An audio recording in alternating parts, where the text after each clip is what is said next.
Why is ethical communication challenging at times? Well, first off, the five core pillars are respect, integrity, responsibility, fairness, and truthfulness. And the two biggest problems with ethical communication is suspension of control as well as the duty to disclose. When it comes to the duty to disclose, some people may want to withhold information about what why they're starting a relationship with somebody, whether it be social, work, or romantic, due to their reasoning not being accredited or corresponding with any of the five core pillars.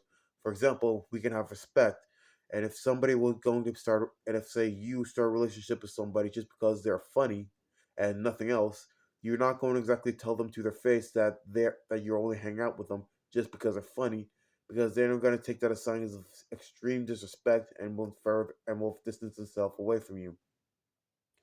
When it comes to suspension of control, some people are not keen to get up control of some controls in their life, whether it be minute or grand.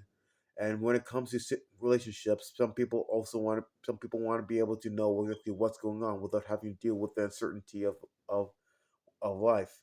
If you start a relationship with somebody and they don't know why relationships are in the first place, you might not want to let them know exactly why I started it, because you don't want to worry about whether it corresponds with the five pillars, as well as exactly how that person will respond to, because you may not know what they will think or how they will react. And with that being said, some people just like I said, some people don't want to go through the trouble of having to guess and would rather stick to whatever most comfortable with them, whether it be healthy or not. Explain the three approaches you can use to confront deception: direct, indirect, and covert. When we talk about we're talking about confronting deception. You want to very much use I language such as "I feel that" or "I would very much like to," so you can let people know that you're coming from a direction that is exactly your perspective and yours alone, rather than being simply because someone told you or whether or situate or what happened in a situation. To deal with something direct, you either take responsibility by breaking off breaking off the veneer and letting them know that you're being deceptive. There's a reason for this. So it might be something to do with me or something to do with your situation.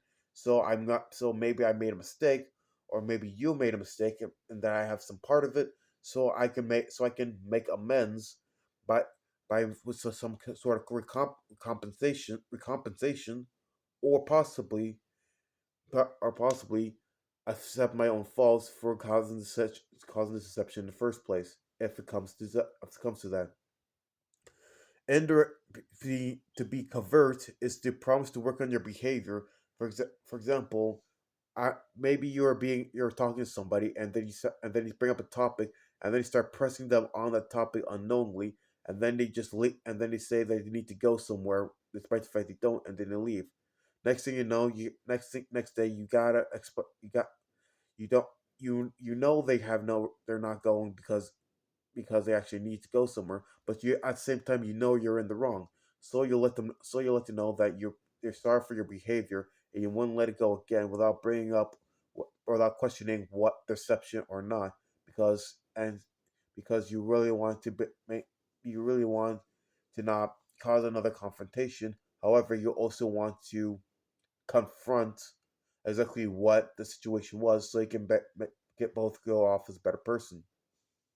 Another is indirect, which I say is being expressing remorse by listening to the person's deception, and then you give your own remarks on said deception, that by not exactly challenging it directly, but giving subtle hints that you know that it's a deception, but you are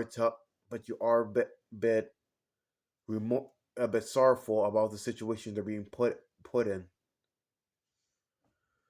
How can we encourage ethical communication with our relationships? First off, we can work on civility and mindfulness, because if we take more time to be more nice about what we say, how we say things, we can be able to nudge people in the right direction, and to be opening up more, and to have a nicer relationship. Of course, there are times where you're gonna have to be cold, straight, and cut to the point. But there's also times you gotta worry about who exactly you're talking to and exactly how they want to be treated. Not everybody's compatible, but not everybody's compatible. But we all can be very charitable to each other. Thank you for listening.